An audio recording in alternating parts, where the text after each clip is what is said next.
The honourable supreme court ने कुछ guidelines जारी की है हाई कोर्ट में एडहॉक जजेस को लेकर। तो यहाँ पे हम लोग चर्चा करेंगे एडहॉक जजेस के बारे में, देखेंगे कि पहले कैसे अपॉइंटमेंट्स हुए हैं एडहॉक जजेस के, और इससे एक बहुत इंपॉर्टेंट केस रिलेटेड है जिसका नाम है लोक प्रहरी जजमेंट। तो इसके बारे में क्या बोला गया था एडहॉक जजेस को लेकर, इसके बारे में चर्चा करेंगे। और article 22-24 A of the Indian constitution के बारे में चर्चा करेंगे, जिसके अंतर्गत एडहॉक जजेस का अपॉइंटमेंट किया जाता है।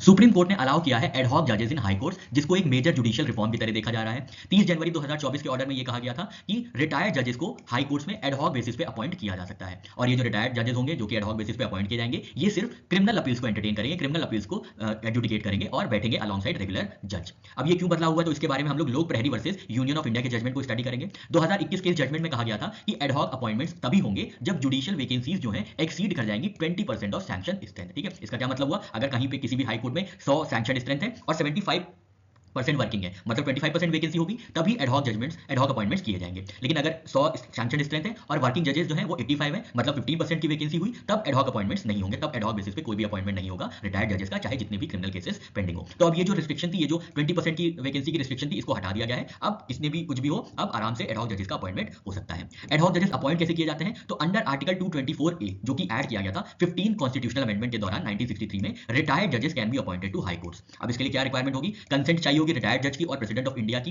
दे will have same power, jurisdiction and privileges as sitting high court जज। तो सिटिंग हाई कोर्ट जज की जो भी पावर, जुरिसडिक्शन और प्रिविलेज होंगे, वो सारे ही इन पे भी कन्फर किए जाएंगे जो भी एडहॉक बेसिस पे अपॉइंटमेंट्स हो रहे हैं। और इनका जो अपॉइंटमेंट है ये गवर्न होता है 1998 के मेमोरेंडम ऑफ प्रोसीजर से।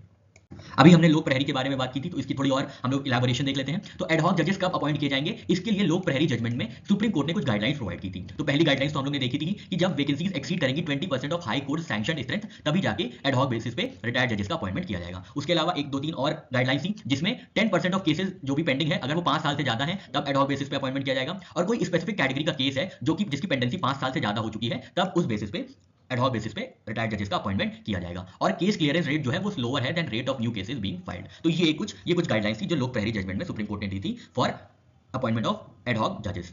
अब लेटेस्ट सुप्रीम कोर्ट का ऑर्डर क्या आया है, तो जनवरी 25 2024 तक लगभग 62 लाख केसेस पेंडिंग है, जिसकी वजह से क्या हुआ है, ये 20% वैकेंसी रेस्ट्रिक्शन को रिमूव कर दिया गया है। पर जो भी एडहॉक जजेस अपॉइंट किए जा रहे हैं, ये सिर्फ क्रिमिनल केसेस की अपील सुन पाएंगे। ठीक है, क्रिमिनल अपील सुन पाएंगे।